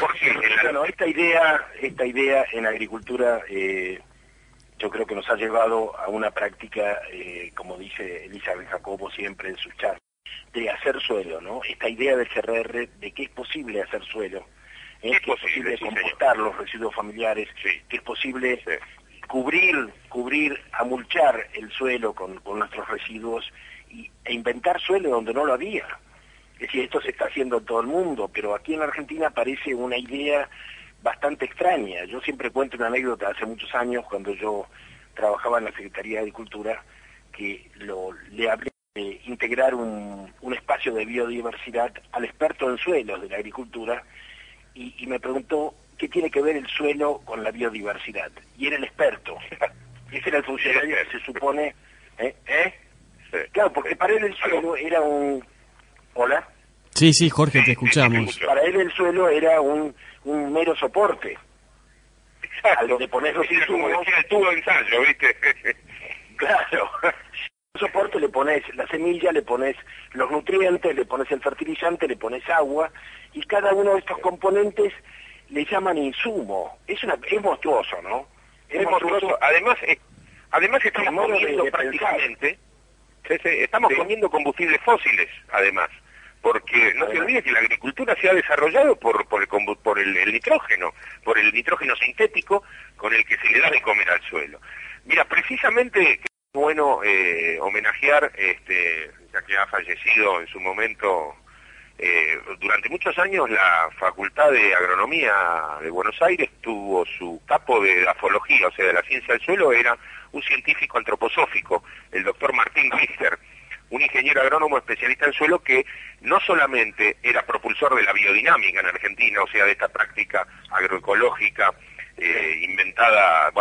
concebida por Stein, el fundador de la antroposofía, sino que llegó a ser el primer campo orgánico de lácteos orgánicos, de leche de verdad, y con vacas que comían pasturas sin pesticidas, o sea, el ideal de un sistema de comida sana, ¿me explico? Lamentablemente murió en circunstancias turbias, porque bueno, obviamente esos son los puntos débiles, ¿no? Sufrió un asalto, le violaron a la mujer delante de él, la mujer, bueno, él se... Estimados compañeros, tenemos que... ¿Por qué no pedimos a Jorge Casegüer que nos recomiende títulos de libros propios y vamos a redondear esta charla para seguir con... Bárbaro. Bueno, yo mencioné el libro El veneno nuestro de cada día. Sí, yo insisto con el libro El GRR de Pueblos Fumigados, que publicó Nuevo Extremo, que también está en todas las librerías, donde puede la editorial del Nuevo Extremo. Y también hay un libro tuyo allí, Jorge Casegüer, que se llama... La amenaza transgénica, sí, la amenaza transgénica, repito, es editorial del Nuevo Extremo, La amenaza transgénica, donde supongo que están muchas de las cosas que vos hoy expresaste. Sí, bastante, ahí también está bastante, entre los dos libros creo que uno se puede llevar una idea del combo mortal que es el consumo de soja, hoy en día es transgénica y está llena de glifosato, entonces entre los dos libros uno se puede hacer a la idea de cuánto daño se está haciendo uno, ya más yendo a lo eco-toxicológico, al consumir soja transgénica. Jorge, ¿qué otros libros nos podrías recomendar, o que te hayan a vos gustado la lectura de ellos? No importa que sean inglés, porque también habrá oyentes. Creo que en estos momentos uno de los pensadores respecto de todo esto que más sistémicamente está describiendo el proceso de la interacción del humano con su alimento a nivel planetario se llama Michael Pollan, es un periodista que fue honrado hace 2 años con el galardón de haber escrito el libro más leído sobre nutrición del planeta.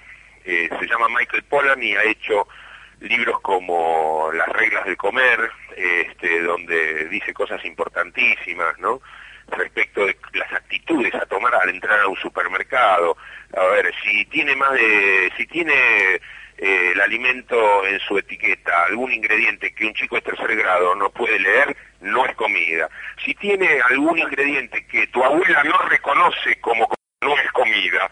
Si fue preparado con alguien con un barbijo quirúrgico, no es comida. Si tiene, si entró por la ventana de tu auto, tampoco es comida.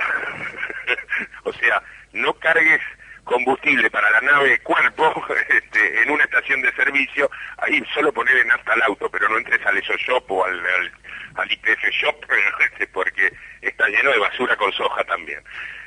Estimados, entonces, hola. Listo. ¿Me escuchan?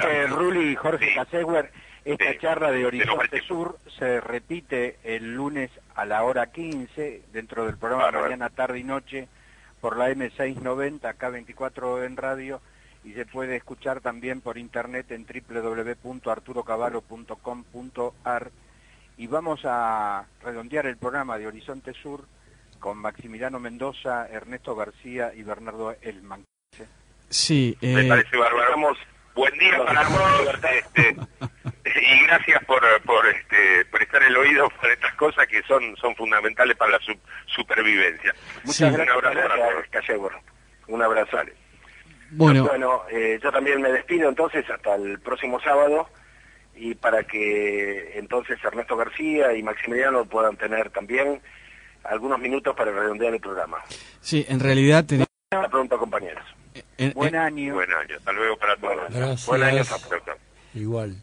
En realidad tenemos que primero cumplir con la tanda y después cerrar el programa. Así que, pero bueno. No, levantemos la tanda. Bueno, como disponga el señor productor.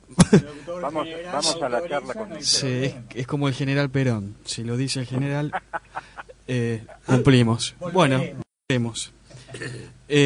Bueno, ha sido muy interesante este intercambio. Yo en realidad quería cerrar también comentando un poco lo que hicimos en la semana, que fueron varias actividades. Tenemos algunos mensajes de los oyentes también. Y bueno, no sé, vos, Ernesto, tenías... Yo enuncio lo que tenía. Uh-huh. Tiene que ver con la producción agraria y con la distribución de la propiedad de tierra en el siglo XIX. Las dos... Hola. A ver, ¿sale la voz? Sí, bueno, estamos al aire. Bueno, hubo una ley agraria impulsada por el señor Bernardino Rivadavia en la tercera década del siglo XIX, llamada Ley de Enfiteusis, y hubo otra ley agraria opuesta a esta, elaborada en la década siguiente, conjuntamente con la Ley de Aduanas, de la que hablamos la semana pasada con Rulli, que se llamó Ley de Tierras, impulsada por el mismo gobierno que impulsó la Ley de Aduanas. En esta Ley de Tierras se promueve la distribución entre pequeños propietarios, todo lo contrario a la Ley de Enfiteusis. Pero hablamos la próxima de esto porque hoy no hay Sí, tiempo, tenemos mucho para desarrollar. Yo también había traído algo relacionado con la historia de la sociedad rural en la Argentina, como para que se entienda cuáles han sido las transiciones económicas mediante las cuales se modificó la estructura del agro en la Argentina, y que hoy determina que no es el mismo sector que detentaba el poder político, económico y cultural del siglo XIX, siglo XX también, por supuesto, gran parte. En la semana, como les decía, estuvimos reunidos el miércoles 26 en particular con Walter Miñolo, repito, uno de los referentes más conocidos del grupo Modernidad Descolonialidad. Estuvimos intercambiando algunos elementos conceptuales en relación al análisis de la globalización y en particular las consecuencias de esta en la Argentina. Y bueno, fue una reunión más bien, por supuesto uno no puede solucionar los problemas del mundo en una mesa de café, más allá de que algunas personas tengan esa afición, ¿no? Fue una reunión más bien de catarsis reflexiva en relación a lo que está sucediendo hoy en la Argentina y en Latinoamérica. Walter Miñolo propuso algunos tópicos de debate que fueron disparadores de discusiones que más o menos tornaban en lo mismo, pero desde diferentes activismos, ¿no? Participaron algunos intelectuales, participó por supuesto el grupo de reflexión rural a través de Jorge Rulli, estuvieron algunos compañeros de las antiguas cadenas de economía solidaria y de trueque, estuvo el científico Andrés Carrasco, que ustedes recordarán, el que denunció las consecuencias de el glifosato en los organismos, en los anfibios y por extensión en los seres humanos y en la biodiversidad.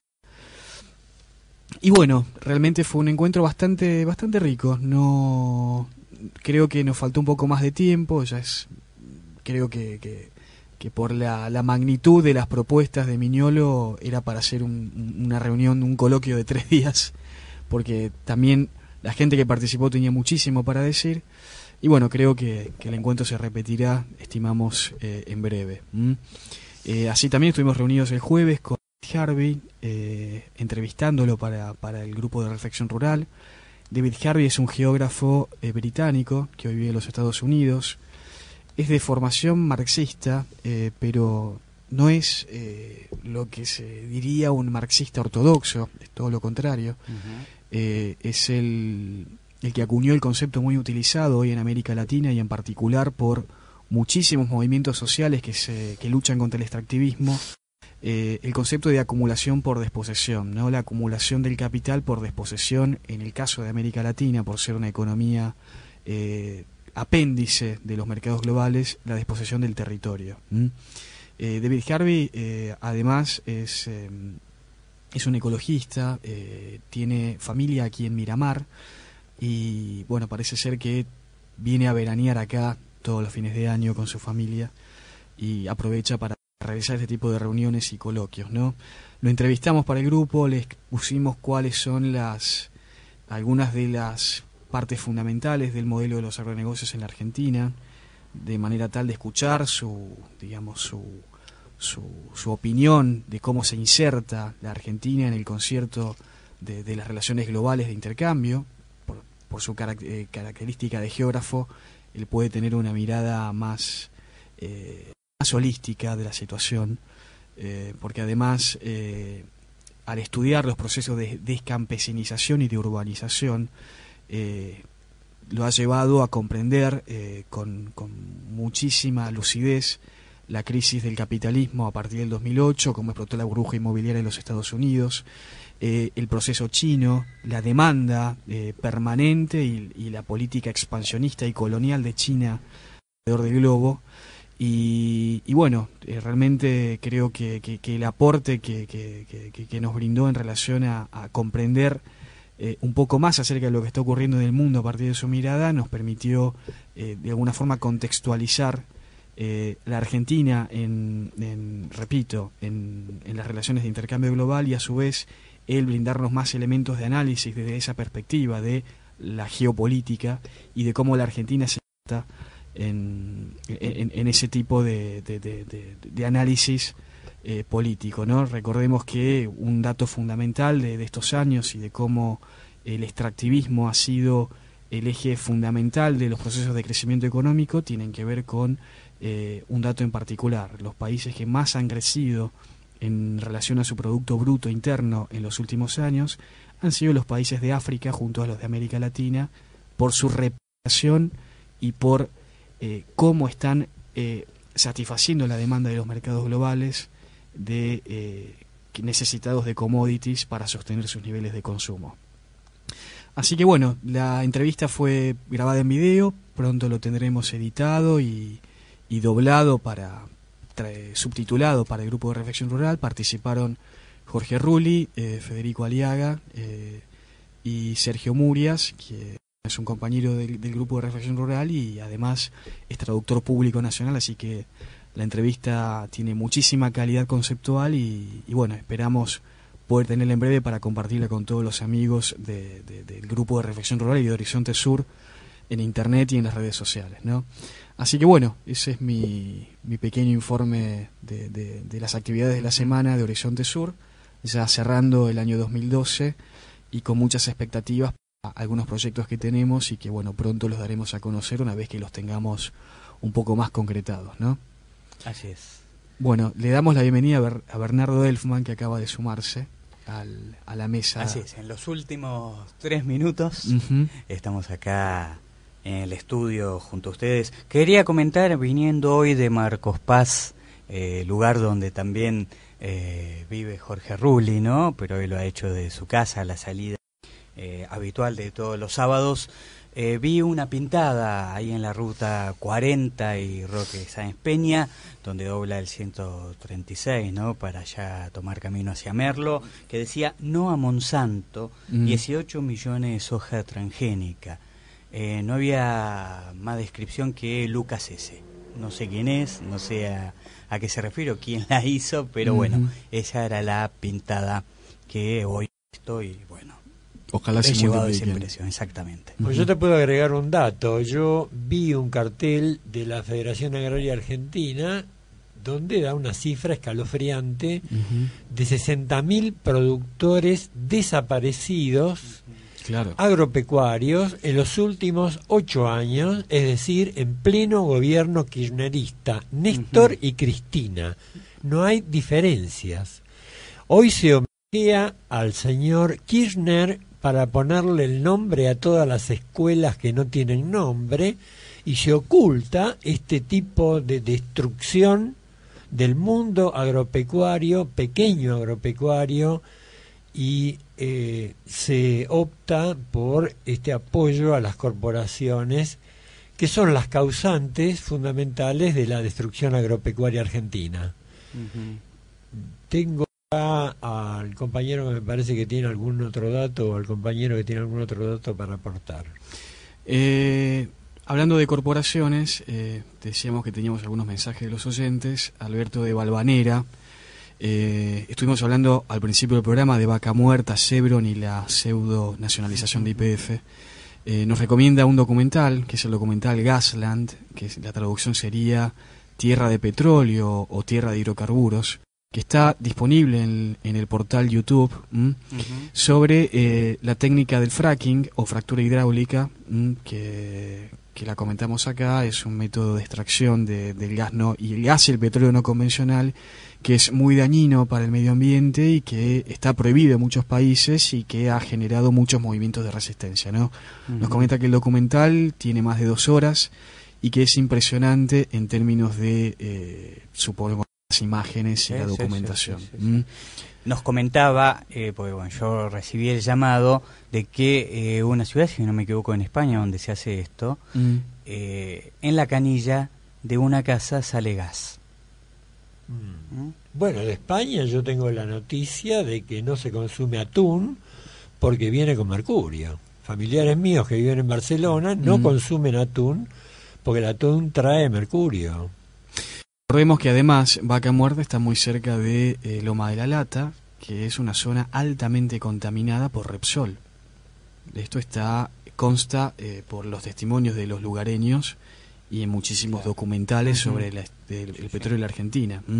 Así que vamos a sumar un elemento más en la ampliación de la frontera extractiva, que bueno, toda ampliación de la frontera extractiva supone más destrucción, más devastación de la biodiversidad y, por suerte, resistencias y mayores niveles de conciencia, que espero el año que viene puedan agudizarse para seguir planteando una lucha frontal contra este sistema, ¿no? Sin hablar de la destrucción de las fuentes de agua por parte de las petroleras. Sí, pero por eso, de eso se trata justamente. Claro. Las napas están contaminadísimas. En una de las películas de Pino Solanas, sobre la última, sobre el petróleo argentino, Oro Negro, bueno, vas a ver ahí que un niño que es acostumbrado a sacar el agua con un tarrito de la napa, prende un encendedor y todo el tarrito se enciende. Supuestamente es agua. Claro. Así es. Nos estamos despidiendo de lo que ha sido el ciclo 2012. Recordémosle al oyente, primero agradecerle además, ¿no?, a aquellos que nos siguen en vivo en la radio, o si no lo hacen por las repetidoras, o si no lo hacen por los medios de internet, ¿no? Esa posibilidad magnífica que tienen de hacerlo en cualquier momento cuando ellos disponen, ¿no? Y que continuamos este ciclo 2012, pero el sábado que viene ya estamos acá volviendo, por supuesto, lo que es el ciclo 2013 sin parar, acá Así no es. hay vacaciones. Tal cual, porque la lucha continúa. Así es. Muy bien, bueno, aprovecho para saludarlos a ustedes también y desearles un muy buen comienzo de año, así también a todos los oyentes. Nuestro amigo Marcelo Rodríguez en la operación técnica, Marcelo Morales, perdón. Así es. A nuestro productor general Arturo Cavallo, que nos debe estar escuchando. Para hacer las críticas que nos merecemos. Por supuesto, el control de calidad es, exactamente. Claro, es como el gran hermano. Irán Cavallo. Así es. A Jorge Rulli, que también nos debe estar escuchando, y a toda su familia, a todos los amigos del Grupo de Reflexión Rural, a nuestros oyentes y a los amigos que acostumbran a escuchar todos los sábados, ¿no? Bueno, por mi parte nada más nos escucharemos, y, bueno, nos veremos, es un decir, el próximo sábado aquí en Horizonte Sur, bueno, con esto que estamos acostumbrados a hacer, ¿no?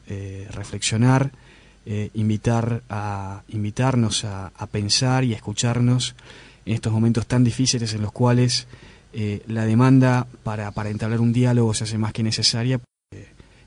Bueno, los grandes medios de comunicación todos los días nos abomban con relatos ficticios, y creo que la importancia de un medio alternativo y popular que nos pueda brindar esta herramienta es más que necesaria en estos tiempos. Así que, bueno, mi deseo para el año que viene es que este mensaje se multiplique y que sean más las personas que planteen, repito, una lucha frontal contra este sistema, ¿no? Feliz 2013 para todos. Así es, hasta la semana próxima.